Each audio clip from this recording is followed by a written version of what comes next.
राम राम ऐश्वर्या ने हर महादेव। आशा करता हूँ कि सारे स्वस्थ हो और सावन का पवित्र महीना चल रहा है। महादेव की कृपा पर और आपके परिवार पर बनी रहे, यही प्रार्थना है। तो भाई एक और नए परिवचन सरिता की एक अध्याय में स्वागत है आपका। एक बहुत महत्वपूर्ण प्रश्न लेंगे आज। एक भाई का प्रश्न यो था कि जो ये हम भगवान से ये कह देते हैं कि मैं आपकी कावड़ जाऊँ या मैं आपका वो कर दूंगा, मेरा ये काम कर दो, मेरा वो काम कर दो, मुझे नौकरी चाहिए, मैंने या इतना धन चाहिए, वो चाहिए, क्या ये भक्ति का रूप है और या ये क्या ये प्रश्न था भाई। तो मैं अपने विवेक के अनुसार जैसे उसका उत्तर देने का प्रयत्न करूँगा भाई देखो, सबसे पहले तो हमने यह बात समझनी है, जो भक्ति का शुद्ध रूप है वो मैंने पहले ही बता दिया, निष्काम हो है, जिसमें किसी चीज़ को या वस्तु को पाने की कामना नहीं है, वो है भक्ति का असली रूप। आपने शुरुआत में पढ़ा होगा कि सब पहले वस्तु का आदान प्रदान होता था, कि व्यापार का जो तरीका था कि आप ये जो मुद्रा नहीं चली थी, जब आप ये चीज़ दो मैं आपको ये चीज़ दे दूंगा, तो वो क्या था, व्यापार था। तो जो ये भगवान की भक्ति करते हैं और उसकी मतलब एवज में या उसके बदले में कुछ पाने की इच्छा रखते हैं, तो क्या वो व्यापार नहीं है? आप मुझे खुद ही कमेंट करके बताएं कि मैं आपकी कावड़ लूँगा या मैं आपका इतने बार जप कर दूंगा या मैं आपके वहाँ दर्शन करने आऊँगा, आप मेरा ये अमुक कार्य है, ये कार्य सिद्ध कर दो। तो आपका क्या है इसमें?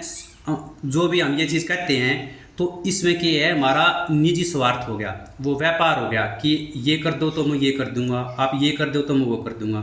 क्या परमात्मा को नहीं पता कि आपको किस चीज़ की आवश्यकता है? क्या परमात्मा को नहीं पता है कि आप के लिए क्या चीज़ अच्छी रहेगी, क्या हित करोगा? क्योंकि वो तो त्रिकालदर्शी है।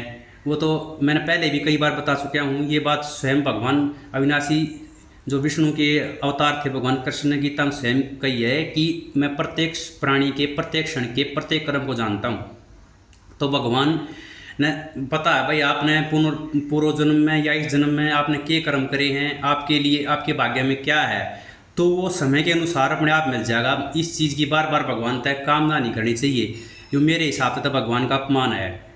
तो भाई यो शरीर है जो हमारा भगवान दे रखा है, यो भी नश्वर, यो भी एक दिन नष्ट हो जाएगा। भौतिक वस्तु आप संचित करने के लिए अपना पुरुषार्थ कर रहे हो या भगवान की साधना कर रहे हो, वो व्यर्थ है, क्योंकि वह भौतिक चीज़ जो भी आप प्राप्त करने की कोशिश कर रहे हो वो एक दिन नष्ट हो जाएगी समय के साथ साथ। समय के साथ साथ यो हमारा शरीर भी नहीं रहेगा। जो जीवात्मा जो हमारी वास्तविकता है या ना तो कभी मरती, ना इसमें सुख होता ना दुख होता, ये सारी चीज़ हमारी महसूस करने की हूँ मैं। दूसरा प्रश्न एक और भाई, तो भाई मैं ऑफिस में धीमे धीमे या तो माँ मृत्युंजय मंत्र या ओम की ध्वनि चला लिया करूँ, तो उस टाइम मेरा दिमाग है ना एक तक काम में लगा रहा है, मन एकाग्रचित रहे, बस मन हमने सुनाई दे, किसी ने डिस्टर्बेंस भी ना हो। तो सावन का महीना था, तो कल मैं ये चला रहा था कि सब कुछ मिला रे भोले रहमत से तेरी, ये भजन आपने भी सुना होगा, आजकल ट्रेंड में चल रहा है। तो फिर जो मेरे सहकर्मी उनमें से एक ने प्रश्न कराया कि आप को देख रहे हैं हम लगातार कई वर्षों से कि आप शिव की भक्ति में हमेशा लीन रहते हो, क्या आपको महादेव ने आपको दिया ही क्या है? तो भाई मैं उस भाई तय एक जवाब देना चाहूँगा, ये हमारे सोचने का फ़र्क है। ये जिस आदमी का हाथ कौन है, और आप तो भगवान ने सही सलामत हाथ दे रखी हैं, जब जो चीज़ हमारे पास ना होगी उसका मैं तो जब समझेंगे, तो ये परमात्मा को उपकार नहीं है? किसी आदमी का पैर कोने हम आता दोनों पैर ठीक दे रखे हैं, जिस हम चाल सके हैं, काम कर सके हैं, तो ये परमात्मा का एहसान मान रहे हो आप। कई भाई से हैं जिनके शरीर में व्याधि है, रोग है, दिक्कत है, और सब कुछ खाना पानी भी नाड़िया के द्वारा जा है, हम अपने मुँह से खा पा रहे हैं और वो भोजन में पच रहा है, तो ये परमात्मा का कम उपकार है हमारे ऊपर। तो भाई समझने का फ़र्क है। हम परमात्मा की मतलब कृपा के बगैर तो हम एक सांस छोड़ कर दूसरी भी नहीं ले सकते। तो अगर भौतिक वस्तुओं को या आप मतलब पर वो समझते हो, तो ये आपकी इसी प्रश्न में आगे भूल है। तो परमात्मा आपको अगर प्राप्त करना है तो ये चीज़ अपने मन से निकालनी होगी, और निष्काम भक्ति ही एक तरीका है जिससे आप परमात्मा को प्राप्त कर लोगे। किसी वस्तु की इच्छा से उसका समरण करोगे तो वो वस्तु आपने बदले में मिल जाएगी। तो उसके बाद क्या रहेगा, आपका जो आपने पुरुषार्थ करा था, जो तप करा था, वो शून्य हो जाएगा। लेकिन अगर आपने अपना जन्म सुधारना है, परमात्मा को जानना है और प्राप्त करना है, तो उसके लिए सबसे महत्वपूर्ण है आपकी निष्काम भक्ति। परमात्मा में एकाग्रचित होकर अपना ध्यान लगाए रहें और बदले में कुछ पाने की कामना ना करें। ये मैं पहले बता चुका हूँ। अपना सर्वस्व परमात्मा को मानकर और ये अभिमान छोड़ दे कि मैं कर रहा हूँ, सब कुछ उनको अर्पण कर दें, उनकी शरण में सच्चे हृदय से जाएं कि जो कुछ कर रहे हो आप कर रहे हो, आप मेरा अच्छा बुरा सब जानते हो, मैं आपको समर्पित हूँ। और भगवान शरणागत वत्सल हैं, शरण में गए हुए प्राणी का वो किसी प्रकार भी त्याग नहीं करते।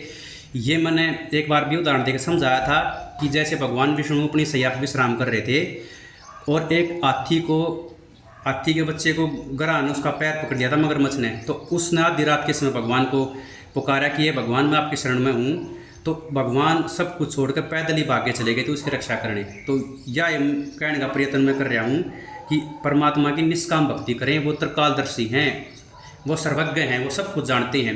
अब आप मन में जो आपके चल रहा है वो केवल आपको और परमात्मा को पता होता है। तो भाई अभिप्राय जो मेरा था वो आप समझ गए होंगे कि निष्काम भक्ति श्रेष्ठ है। भक्ति और व्यापार में आप अंतर समझें। अगर भक्ति के बदले में अगर आप कुछ पाने की इच्छा रखोगे तो वो व्यापार है। कुछ पाने की बगैर कुछ पाए आप लगातार निष्काम भक्ति करते हो जिसके बदले में कोई फल नहीं आप चाहते, वो भक्ति का श्रेष्ठ रूप है। तो उसी में लगें और अपने जीवन को सफल बनाएं। ये व्यापार है, इसको छोड़ दें और परमात्मा अपना ध्यान लगाएं। वो फिर जाते समय ये एक बार निचोड़ बता देता हूँ, वो त्रिकालदर्शी हैं, उसको सब पता है कि आपको के लिए क्या अच्छा रहेगा। हो सकता है जो आप प्राप्त करने की चेष्टा कर रहे हो वो आपके लिए हित करना हो, ये हम थोड़ी जानते हैं। ये आगे की जो भविष्य है वो त्रिकालदर्शी परमात्मा के सिवा कोई नहीं जानता। तो भाई भगवान की कृपा पर बनी रहे और लगातार श्रवण करते रहें। आज के अध्याय में इतना ही। और किसी भाई कोई प्रश्न हो तो ज़रूर बताएं, मैं उत्तर देने का प्रयत्न करूँगा। प्रार्थना वही है कि अगर वीडियो अच्छी लग रही है तो लाइक करें, चैनल को सब्सक्राइब करें और मित्र संबंधियों के साथ शेयर करें। भाई एक और अध्याय में फिर मुलाकात होगी, तब तक के लिए जय श्री राम, हर हर महादेव।